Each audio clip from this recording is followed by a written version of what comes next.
On brand. TikTok का एक ऐसा कचरा जो अभी तक भी साफ़ ना हो सका, और जब इनके साथ कुछ फिर हो जाता है तो फिर ये कहते हैं कि हमारे साथ ये हो गया और वो हो गया।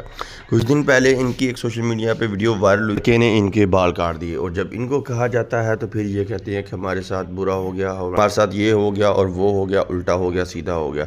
जब आप वीडियो ही इस तरह की बनाओगे, आपने अक्सर देखा होगा टिकटॉक के ऊपर जब भी इनकी वीडियोज़ आती हैं, कभी ये किसी लड़के के साथ वीडियोज़ बना रही होती है तो कभी किसी लड़के के साथ वीडियोज़ बना रही होती है। जब इनके साथ कोई ना कोई मसला बन जाता है तो फिर ये कहते हैं कि हमारे साथ ऐसे हो गया। हाल ही में इनकी सोशल मीडिया के ऊपर एक वीडियो वायरल हुई थी जिसमें इनके किसी लड़के ने जो है वो ज़बरदस्ती बाल काट दिए थे।